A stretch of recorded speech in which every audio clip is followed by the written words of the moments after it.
नीतीश कुमार के एनडीए में शामिल होते ही इंडिया गठबंधन की नींव हिल गई है। 2024 के लोकसभा चुनाव के लिए क्षेत्रीय दल कांग्रेस के साथ गठबंधन करने के लिए तैयार नहीं थे। तब नीतीश कुमार ने तेजस्वी यादव को साथ लेकर अलग अलग राज्यों का दौरा किया और क्षेत्रीय दलों के नेताओं के साथ बातचीत की और उन्हें एक साथ लाए, वरना सभी छोटे दल तीसरा मोर्चा बनाने की तैयारी कर रहे थे। नीतीश जानते थे कि अगर ऐसा हुआ तो आगामी लोकसभा चुनाव में बीजेपी को इसका सीधा फायदा मिलेगा।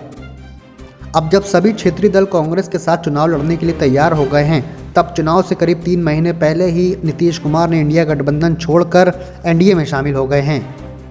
बताया जा रहा है कि नीतीश कुमार को लगने लगा था कि आगामी लोकसभा चुनाव में इंडिया गठबंधन नरेंद्र मोदी के सामने टिक नहीं पाएगा।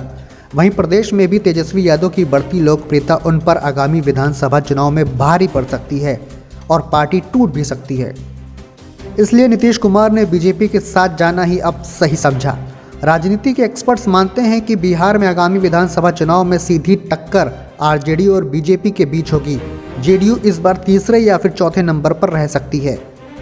नीतीश कुमार के एनडीए में शामिल होते ही सबसे बड़ा झटका उत्तर प्रदेश में अखिलेश यादव को भी लगा है, क्योंकि पूर्वी उत्तर प्रदेश में बीजेपी को कमजोर करने के लिए नीतीश कुमार फूलपुर सीट से चुनाव लड़ने की तैयारी भी कर रहे थे।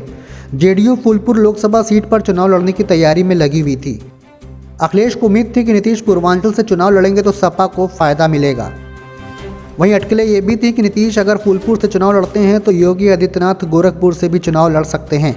लेकिन अब नीतीश कुमार ने एनडीए में शामिल होकर विपक्ष की नींव हिला दी है, जिसके बाद विपक्षी गठबंधन को दोबारा बीजेपी के खिलाफ आगामी चुनाव के लिए रणनीति बनानी होगी।